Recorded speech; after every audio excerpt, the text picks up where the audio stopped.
विद्यार्थी भाइ बहिनीहरू, आजको कक्षामा यहाँहरूलाई स्वागत छ। भाइ बहिनीहरू, हामी कक्षा 9 को विषय नेपाली अन्तर्गत पाठ 5 मा रहेको सत्यमोहन जोशी पाठमा छलफल गरिरहेका छौं। हामीले अघिल्ला कक्षामा पनि सत्यमोहन जोशी शीर्षकको जीवनी अन्तर्गत रहेर छलफल गरेका थियौं। आज पनि हामी यसै पाठसँग सम्बन्धित बोध र अभिव्यक्ति खण्डका केही अभ्यासमा छलफल गर्नेछौं। भाइ बहिनीहरू, आजको कक्षामा हामी अनुच्छेद पढेर बुँदा टिपोट गर्ने, त्यसपछि तिनै बुँदाका आधारमा आधारित भएर सारांश लेख्ने, अनि त्यसपछि व्याख्या गर्ने, केही बुँदा केही सन्दर्भमा आधारित भएर व्याख्या गर्ने, अनि लामो उत्तर कसरी लेख्ने अर्थात् लामो उत्तरमा के कुराहरू समावेश गर्ने भन्ने बारेमा छलफल गर्नेछौँ। त्यस्तै सुनाई पाठमा आधारित भएर केही अभ्यासहरू गर्नेछौँ। भाइ बहिनीहरू, यहाँहरू पनि आफूलाई चाहिने सामग्रीहरू सबै लिएर तयार भइसक्नुभयो है। अब हामी आजको कक्षामा प्रवेश गरौँ है त। भाइ बहिनीहरू, बुँदा टिपोट के होला? यो बुँदा टिपोट यसो अनुमान गर्नुहोस् त। पक्कै पनि भाइ बहिनीहरूले अनुमान गरिसक्नुभयो, किनभने हामीले अघिल्ला कक्षाहरूमा र तल्ला कक्षाहरूमा पनि बुँदा टिपोटको बारेमा छलफल गरिसकेका छौँ। बुँदा टिपोट भनेको के हो यसो भन्नुहोस् त। बुँदा टिपोट भनेको अनुच्छेदमा दिइएका मुख्य सन्दर्भहरूलाई छोटो रूपमा टिप्ने कामलाई बुँदा टिपोट भनिन्छ। बुँदा टिपोट गर्दाखेरि हामीले केही कुरामा ध्यान दिनुपर्छ।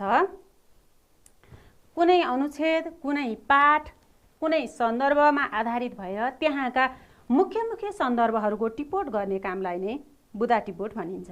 हेर्नुहोस् त के रहेछ बुँदा टिपोट भनेको?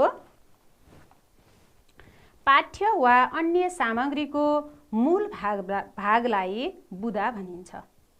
अनुच्छेद लामो हुन्छ, पाठ लामो हुन्छ, त्यस पाठबाट हामीले मुख्य कुराहरू निकाल्छौँ, मुख्य कुराहरूको टिपोट गर्छौँ। यति सन्दर्भ चाहिँ यो अनुच्छेदमा हुनैपर्छ, यति सन्दर्भ चाहिँ यो पाठमा हुनैपर्छ, त्योभन्दा बाहेक चाहिँ हामीले थपघट गर्न सक्छौँ भनेर मुख्य कुराहरू छानेर निकाल्छौँ। त्यसलाई के भनिन्छ? बुँदा भनिन्छ। त्यस्तै बुँदा टिपोट के हो त? हेर्नुहोस् त, पाठको सार वा मुख्य भागलाई बुँदाको ढाँचामा टिपोट गरी प्रस्तुत गर्ने कार्य नै बुँदा टिपोट हो। बुझ्नुभयो नि? पाठको सार मैले भने नि, यो पाठमा यति सन्दर्भ चाहिँ हामीले छुट्याउनु हुँदैन। यिनीहरू चाहिँ के छन् त? मुख्य छन्। यी बुँदाहरूभन्दा बाहेक, यी सन्दर्भहरूभन्दा बाहेकका अरू सन्दर्भहरू चाहिँ हामीले व्यक्तिगत इच्छा अनुसार थपघट पनि गर्न सक्छौँ भनेर मुख्य कुराहरू छान्ने काम, निकाल्ने कामलाई चाहिँ के भनिन्छ त? बुँदा टिपोट भनिन्छ। त्यसरी टिपोट गर्ने कामलाई बुँदा टिपोट भनिन्छ। अब यो बुँदा टिपोट गरिन्छ चाहिँ कसरी यसो अनुमान गर्नुहोस् त। यहाँहरूले गरि पनि सक्नु भएको छ बुँदा टिपोट, होइन? अब आज हामी फेरि छलफल गर्दैछौँ। हामीले बुँदा टिपोट गर्दा मुख्य रूपमा दिएको अनुच्छेदलाई 3 पटक पढ्नुपर्छ। कस्तो 3 पटक होला भन्नुहोस् त। एउटा छ फट्का पठन,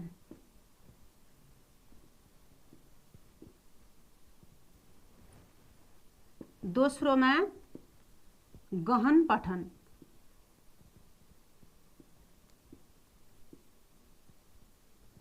तेस्रोमा रुजु पठन,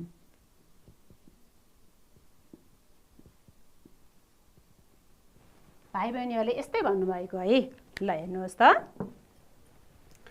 1 नम्बरमा फट्का पठन, दिएको अनुच्छेदलाई फट्का पठन भनेको हामीलाई बुँदा टिपोट गर्न दिएको अनुच्छेदलाई छिटो पढ्ने, फटाफट पढ्ने, फट्का पठन। त्यसपछि गहन पठन भनेको दिएको अनुच्छेदलाई गहन रूपमा गहिरिएर त्यहाँका मुख्य सन्दर्भहरूलाई ख्याल गर्दै, मुख्य सन्दर्भहरूलाई रेखाङ्कन गर्दै गहिरिएर पढ्ने गहन पठन। अनि तेस्रोमा चाहिँ हामीले रेखाङ्कन गरेका, गहन पठन गरेर रेखाङ्कन गरेका सन्दर्भहरू साँच्चै ठिक छन् त भनेर फेरि हामीले जाँच्ने कामलाई रुजु पठन भनिन्छ। 3 पटक हामीले पठन गर्छौँ। त्यसपछि रेखाङ्कन गरिएका बुदाहरू, रेखाङ्कन गरिएका सन्दर्भ, वाक्यांश, पदावलीहरूलाई क्रमिक रूपमा टिपोट गर्दै जान्छौँ। अनि त्यसपछि छान्दै अनि हामी मुख्य मुख्य क्रमलाई मिलाउँदै बुदा टिपोट गर्छौँ। हेर्नुहोस् त, बुदा टिपोट गर्दा अपनाउनु पर्ने प्रक्रिया। दिएको अनुच्छेदलाई फट्का पठन, गहन पठन, रुजु पठन गरेर 3 पटकसम्म पढ्ने।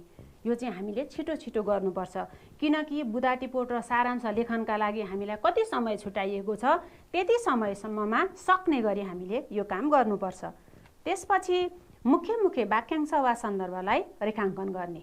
गहन पठन गरिरहेको बेलामा हामीले मुख्य मुख्य सन्दर्भ, वाक्यांशहरूलाई के गर्दै जाने त? रेखाङ्कन गर्दै जाने। त्यसपछि रेखाङ्कित वाक्यांश वा सन्दर्भलाई सिलसिलाबद्ध रूपमा टिपोट गर्ने।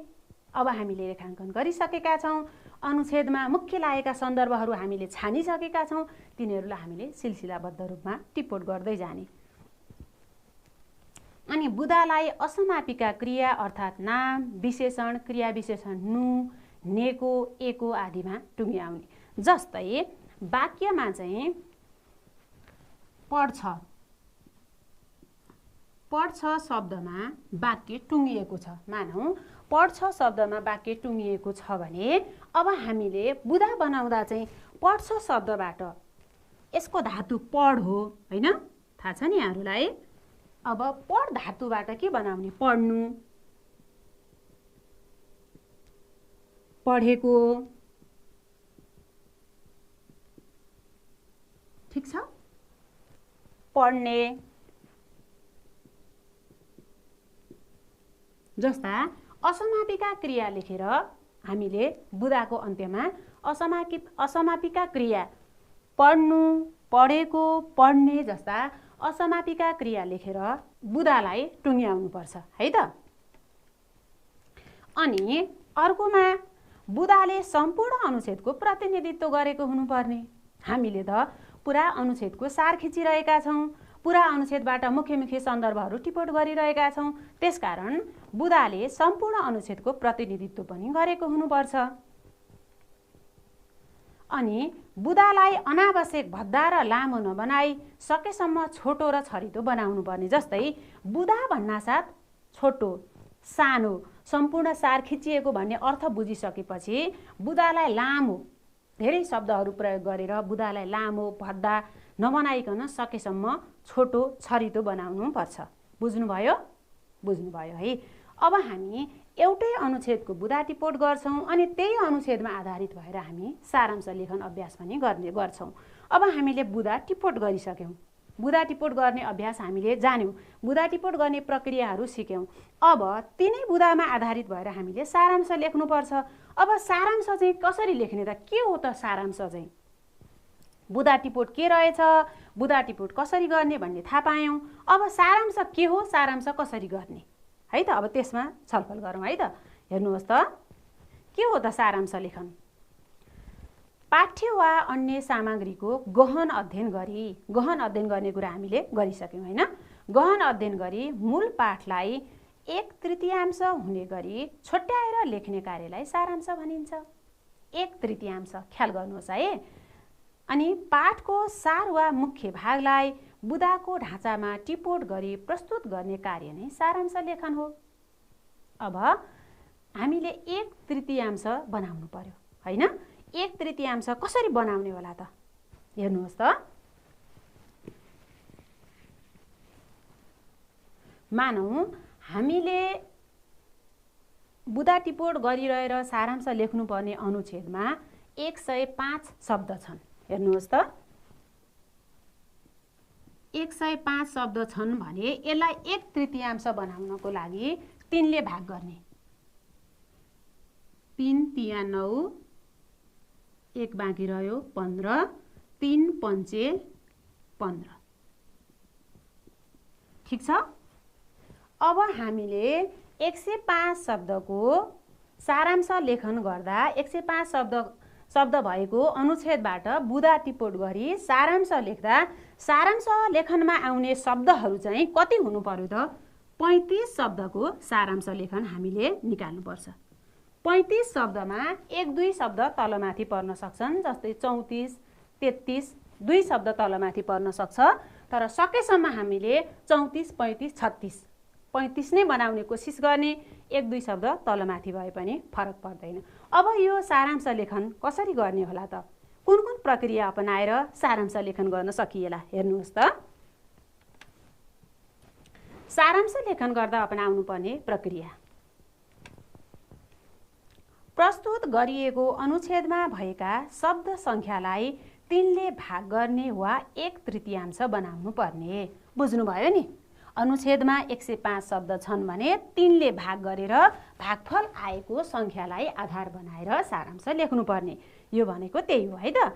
अनि अर्को हेर्नुहोस् त, टिपिएका बुदालाई आवश्यक थपघट गरी एउटै अनुच्छेदमा समायोजन गरी सारांश तयार गर्ने।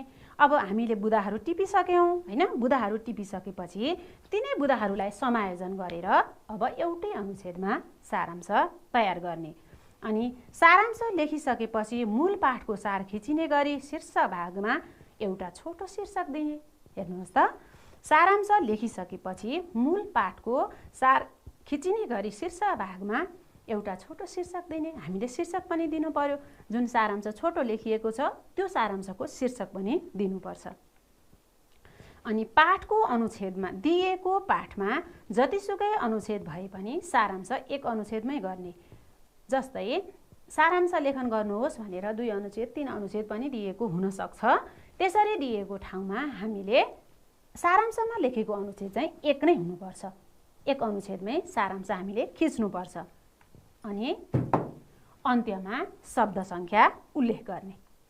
हेर्नुहोस् त, अन्त्यमा शब्द सङ्ख्या उल्लेख गर्ने। ठिक छ? ठिक छ है।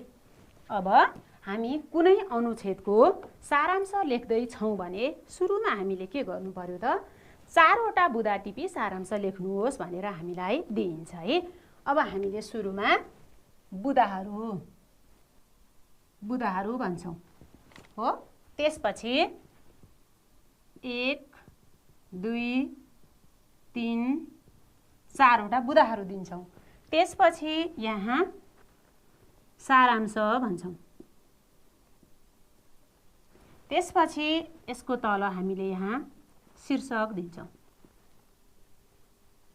हेर्नुहोस् त, यिनै बुदाहरूमा आधारित भएर अनुच्छेद पढ्छौँ। अनुच्छेद 3 पटक अनुच्छेद पढ्छौँ। अनुच्छेद पढिसकेपछि 1, 2, 3, 4 वटा बुदाहरू दिन्छौँ।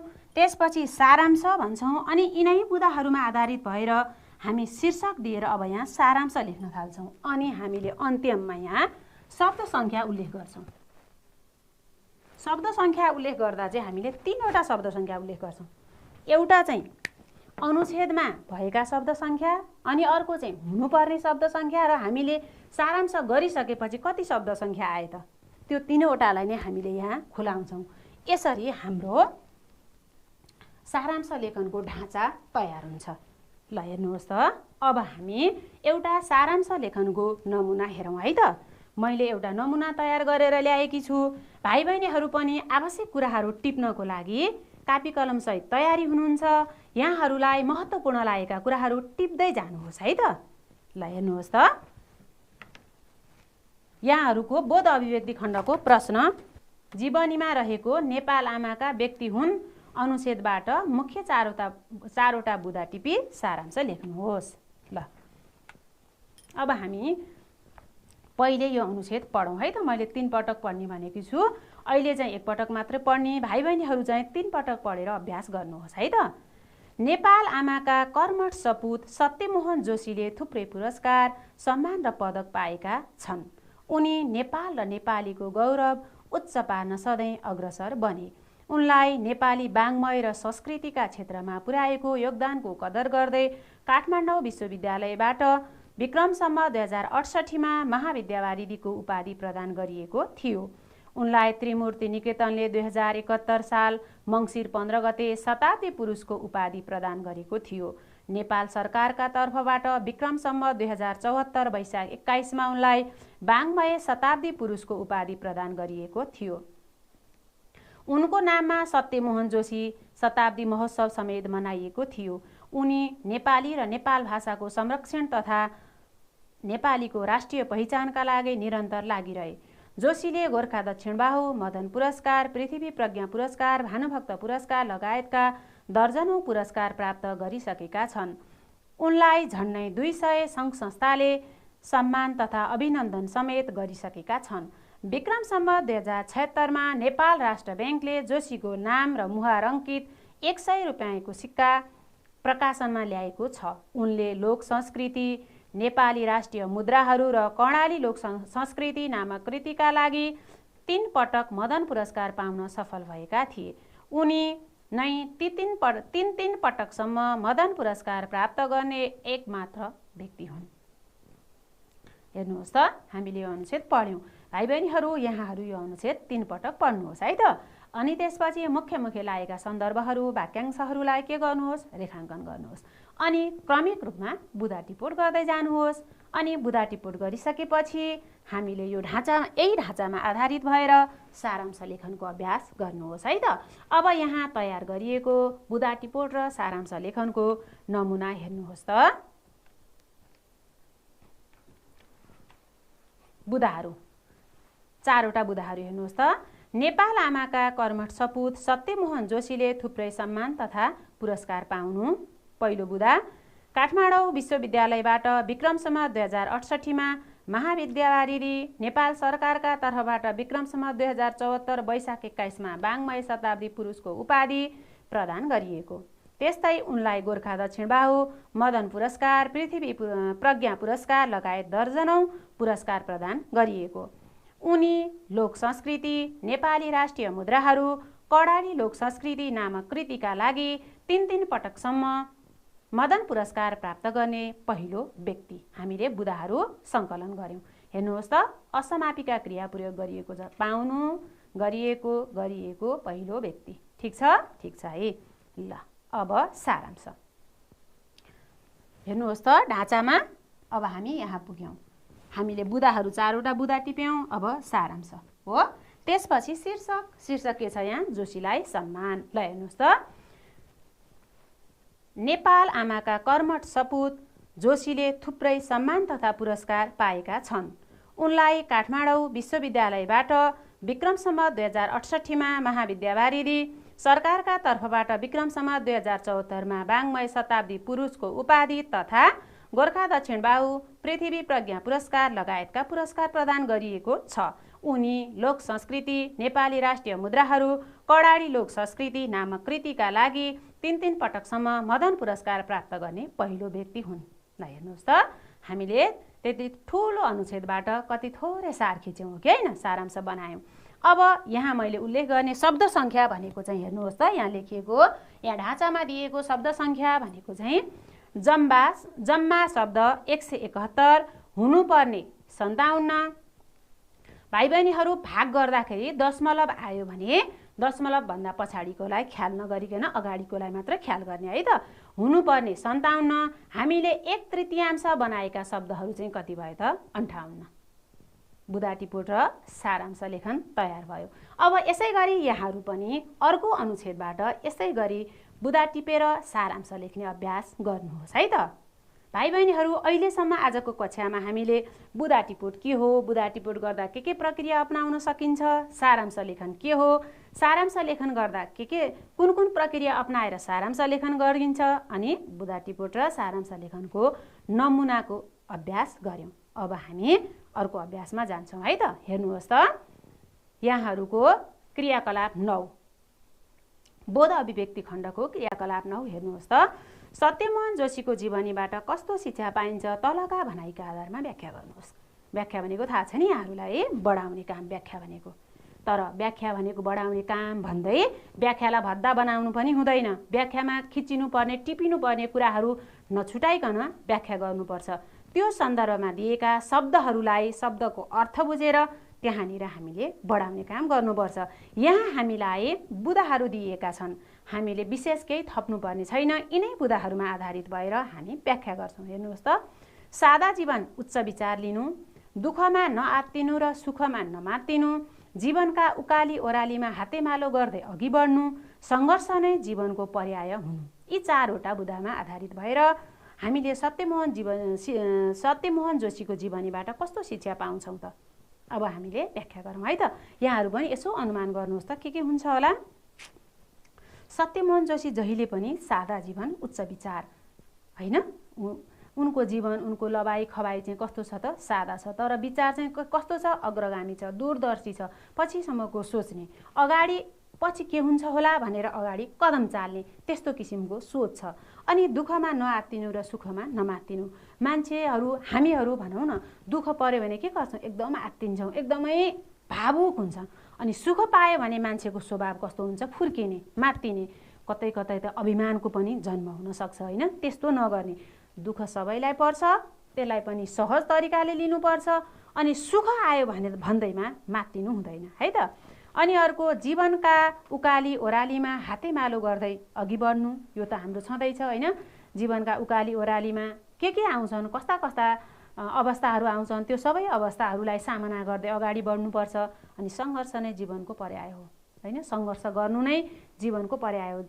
सत्यमोहन जोशीले कति अप्ठ्यारा अवस्थामा पनि आफू निरन्तर लागिरहेर, कर्मठ बनेर होइन, अथक साधना गरेर उनी आफ्नो जीवनमा सफल भएका छन् होइन।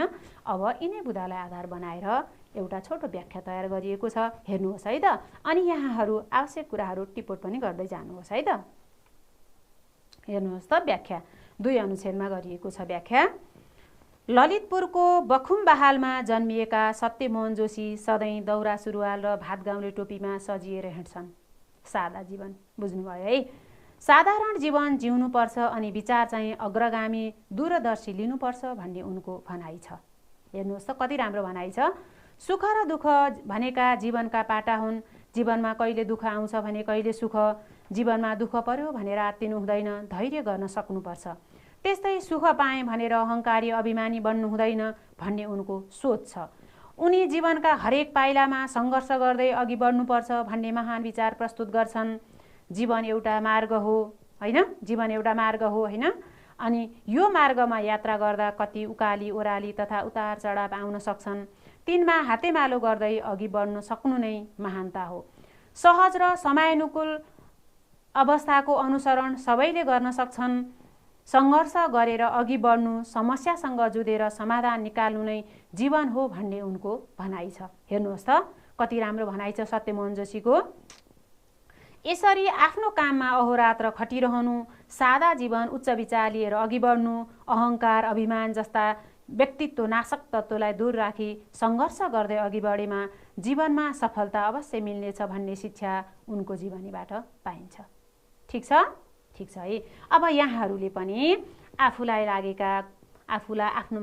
लागेका विचारहरू होइन, आफूलाई मनमा तुरुन्त आएका भावहरूलाई समेटेर व्याख्या गर्नुहोस् है त। अब जीवनीका आधारमा सत्यमोहन जोशीलाई देशभक्त व्यक्तित्वको रूपमा चिनाउनुहोस्। अब यो चाहिँ लामो प्रश्न। भाइ बहिनीहरू, हामीले बुदा टिपोट सारांश लेखन गऱ्यौँ होइन, अनि त्यसपछि व्याख्या गऱ्यौँ। अब लामो प्रश्न अनि छोटो प्रश्नका उत्तरहरू हामीले अघिल्ला कक्षामा अभ्यास गरिसकेका छौँ। अब यो लामो प्रश्नको उत्तर हामीले कसरी लेख्ने होला यसो सम्झिनुहोस् त। यहाँहरूले कति उत्तरहरू लेखिसक्नु भएको छ आफ्ना कापीमा, अघिल्ला पाठहरूमा पनि, हो कि होइन भन्नुहोस् त। हामीले सत्यमोहन जोशीलाई देशभक्त व्यक्तित्वको रूपमा चिनाउनु छ, लामो उत्तर लेखेर है त। यसो अनुमान गर्नुहोस् त। ठिक छ, भाइ बहिनीहरूले गर्नुभएको अनुमान एकदमै सही छ। हामीले लामो उत्तरलाई 3 अनुच्छेदमा लेख्नुपर्छ। हामीले सुरुमा सत्यमोहन जोशीलाई देशभक्त व्यक्तित्वका रूपमा चुनाउनुहोस् भनिसकेपछि उनले चाहिँ देशभक्तिका लागि गरेका प्रयासहरूलाई छोटकरीमा पहिलो अनुच्छेदमा समेट्ने र दोस्रो अनुच्छेदमा चाहिँ हामीले विस्तृत रूपमा व्याख्या गर्ने। त्यसलाई उनलाई चाहिँ देशभक्त व्यक्तित्व कुन कुन आधारमा भन्न सकिन्छ भनेर विस्तृत रूपमा व्याख्या गर्ने। अनि तेस्रोमा चाहिँ हामीले सारांश खिचेर छोटो रूपमा चाहिँ हामीले यही कारणले गर्दा चाहिँ सत्यमोहन जोशीलाई चाहिँ देशभक्त व्यक्तित्वको रूपमा मानिन्छ भनेर लेख्ने। अब यो लामो उत्तरका लागि यी बुदाहरू हुन सक्छन् भनेर मैले केही बुदाहरू ल्याएकी छु। तिनै बुदाहरूलाई आधार बनाएर अनि आवश्यक बुदाहरू थपगट गरेर भाइ बहिनीहरूले लामो उत्तर लेख्ने अभ्यास गर्नुहोस् है त। हेर्नुहोस् त, लामो उत्तर लेखनका लागि आवश्यक बुदाहरू प्रश्न यही छ है त। लामो उत्तर लेखनका लागि आवश्यक बुदाहरू हेर्नुहोस् त।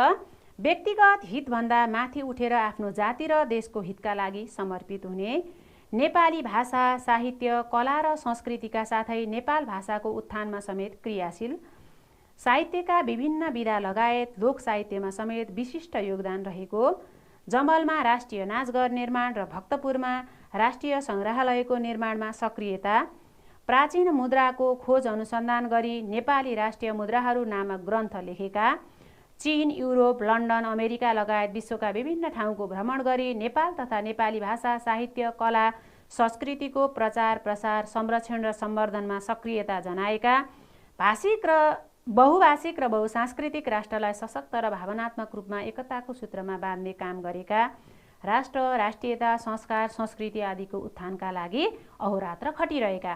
अब यिनै बुदाहरूलाई आधार बनाएर यहाँहरूले लामो उत्तर लेख्ने अभ्यास गर्नुहोस् है त। यहाँ भाइ बहिनीहरूलाई अझै हामीले सत्यमोहन जोशीलाई देशभक्त व्यक्तित्वको रूपमा चिनाउनका लागि यी बुदाहरू अझै थप्न सक्छौँ भनेर अझै बढी बुदाहरू थपेर पनि लामो उत्तर लेख्न सक्नुहुन्छ है त। अब यो भाषिक प्रकार हेर्नुहोस् त। अनुच्छेद पढेर त्यसै अनुसार हामीले अभिनय गर्ने, भूमिका निर्वाह गर्नुपर्छ है त। अञ्जलीका, अब म अनुच्छेद पढ्दै जान्छु, यहाँहरू पनि आफ्नो पाठ्यपुस्तक हेरेर अनुच्छेद पढ्नुहोस् है त।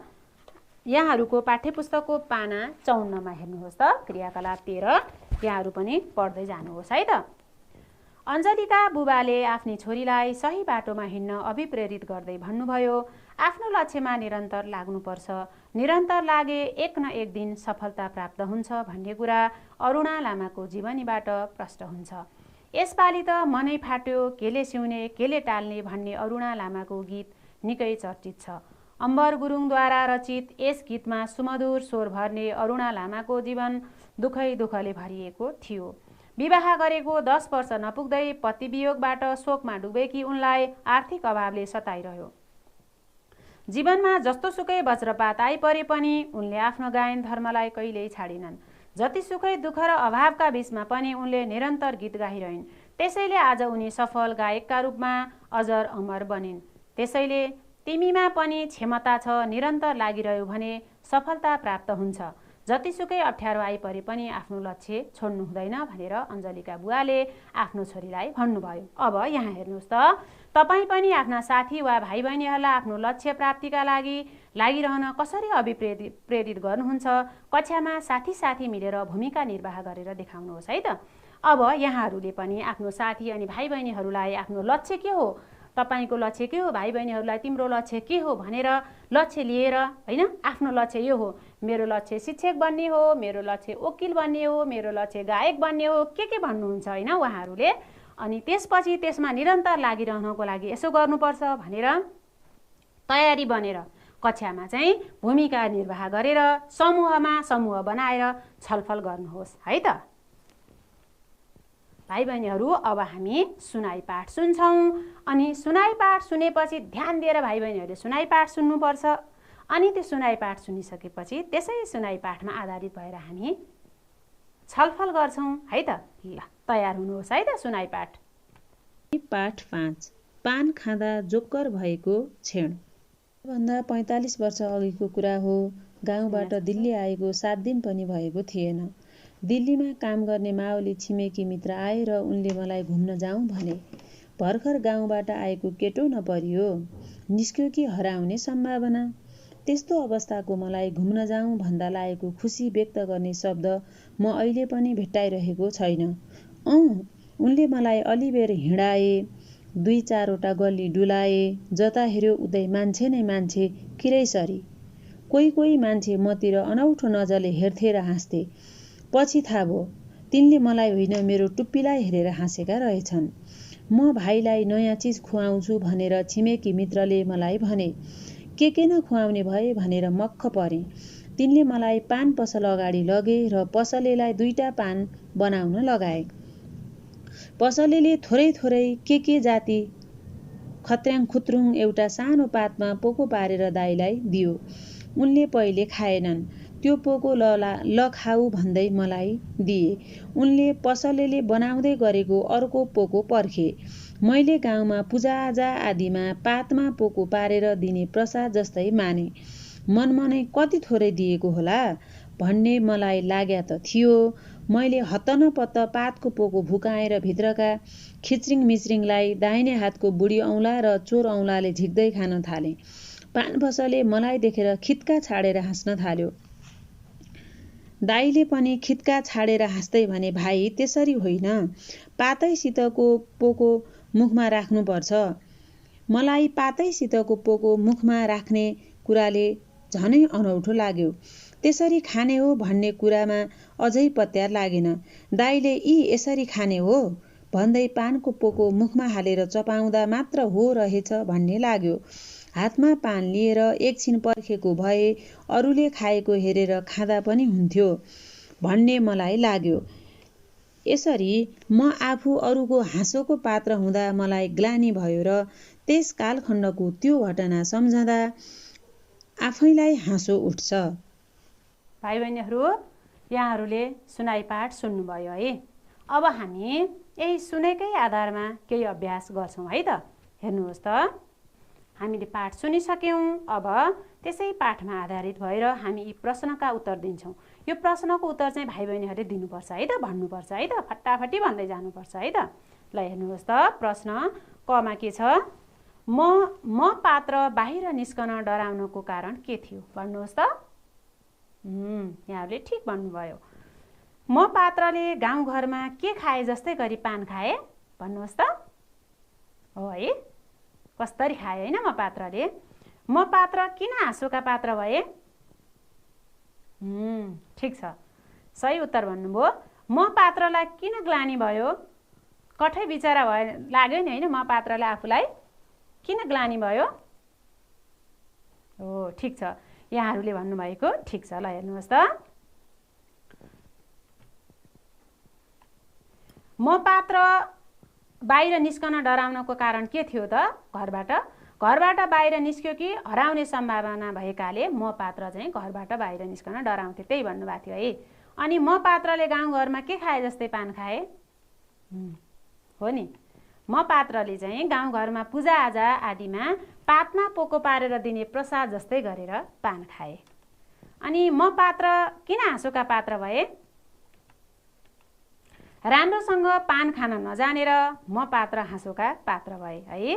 अनि अर्को, म पात्रलाई किन ग्लानि भयो? किनकि म पात्रलाई आफू अरूको हाँसोको पात्र भएँ भनेर ग्लानि भयो। ठिक छ, ठिक छ है। अब अर्को हेर्नुहोस् त, यही सुनाइ पाठमा आधारित भएर नयाँ ठाउँमा जाँदा तपाईँलाई कस्तो अनुभूति हुन्छ? कक्षामा सुनाउनुहोस्। अब यहाँहरू पनि हामी कति धेरै नयाँ ठाउँमा जान्छौँ होइन। नयाँ ठाउँमा जाँदा हामीलाई त्यति सहज हुँदैन। जस्तै हामी मामा घर जान्छौँ, कति आनन्दसँग, कति रमाइलो, कति सहज तरिकाले होइन। अनि आफ्नो दिदी बहिनीको घरमा कति सहज तरिकाले जान्छौँ, साथीभाइको घरमा पनि जान्छौँ। तर कहिलेकाहीँ नयाँ साथीको घरमा अथवा कुनै नौलो ठाउँमा हामी गयौँ भने त्यहाँ जाँदा चाहिँ हामीलाई अलिक छुट्टै किसिमको अनुभूति हुन्छ। भाइ बहिनीहरू, कस्तो अनुभूति हुन्छ भोलि यहाँहरूले कक्षामा सुनाउनुपर्छ है त। सबैजना भोलि आफ्नो अनुभूति बोकेर आउनुहोस् है त। अब हामी क्रियाकलाप 12 हेर्नुहोस् त। दिएका सन्दर्भका आधारमा सत्यमोहन जोशीका योगदानको चर्चा गर्नुहोस्। अब यो पनि लामो प्रश्न। लामो प्रश्नको उत्तर लेख्ने अभ्यास मैले भाइ बहिनीहरूलाई गराइसकेँ। अब सत्यमोहन जोशीको योगदान होइन, सत्यमोहन जोशीले दिएका योगदानहरूलाई विभिन्न प्रकारमा छुट्याएर हामीले चर्चा गर्छौँ है त। साहित्यिक, भाषिक, अनि त्यसपछि सांस्कृतिक अनि प्रशासनिक। हेर्नुहोस् त, क्रियाकलाप 12 हेर्नुभयो है। अनि हामीले सत्यमोहन जोशी, अब हामीले सत्यमोहन जोशीले दिएका योगदानहरू होइन, कुन कुन क्षेत्रमा? सांस्कृतिक क्षेत्रमा, भाषिक क्षेत्रमा, प्रशासनिक क्षेत्रमा र साहित्यिक क्षेत्रमा हामीले पाठमा, अघिल्ला पाठमा पनि छलफल गरिसकेका छौँ। हेर्नुहोस् त, ल अब यिनै बुदाहरूमा आधारित भएर आवश्यक बुदाहरू थपघट गरेर यहाँहरूले लामो उत्तर लेख्ने अभ्यास गर्नुहोस् है त। हेर्नुहोस् त, साहित्यिक क्षेत्रमा भाषा, नाटक, कविता, कथा, निबन्ध जस्ता विधामा कलम चलाएका, लोक साहित्यको उजागर गर्न सक्रिय रहेका, नेवारी साहित्य, कला र संस्कृति जोगाउन क्रियाशील रहेका। त्यस्तै सांस्कृतिक क्षेत्रमा नेपाली कला र संस्कृतिको उत्थानका लागि अहोरात्र खटेका, गाई जात्रा महोत्सवको प्रवर्धन गरेका, हास्य व्यङ्ग्य विधाको विकास गरेका, अनि विभिन्न भाषालाई समेटी पर्यायवाची कोष निर्माण गरी संस्कृतिको साटासाटमा जोड दिएका, अनि अर्को भाषिकमा नेपाल भाषा र नेपाली भाषाको उत्थानका लागि विविध प्रयास गरेका, विभिन्न 14 भाषाका पर्यायवाची शब्दकोश निर्माण गरेका, विदेशमा समेत नेपाल भाषा र नेपाली भाषाको प्रचार, प्रसार, संरक्षण र सम्वर्धनमा विशेष काम गरेका। त्यस्तै प्रशासनिक क्षेत्रमा सरकारी सेवाका विभिन्न ओहदामा रहेर क्रियाशील भई काम गरेका, राष्ट्रिय योजना परिषदमा कार्यक्रम अधिकृत भई काम गरेका, त्यस्तै पुरातत्व र संस्कृति विभागमा निर्देशक भई नेतृत्व गरेका, सङ्ख्या विभागमा सुपरिवेक्षक भई उचित सुपरिवेक्षण गरेका। भाइ बहिनीहरू, यिनै बुदाहरूलाई अझ यहाँहरूले आवश्यक 2-4 वटा बुदाहरू थपघट गरेर लामो उत्तर लेख्ने अभ्यास गर्नुहोस् है त। सत्यमोहन जोशीका योगदानहरूको चर्चा गरेर लामो उत्तर लेख्नुहोस् अनि आफ्नो गुरु तथा गुरुआमालाई कापीको जाँच गराउनुहोस् है त। भाइ बहिनीहरू, आजको कक्षामा हामीले बुदा टिपोट अनि सारांश लेखन, त्यसपछि व्याख्या अनि सुनाइ पाठसँग सम्बन्धित अभ्यास, भाषिक प्रकार्य र लामो उत्तर लेख्ने अभ्यासका बारेमा छलफल गर्यौं।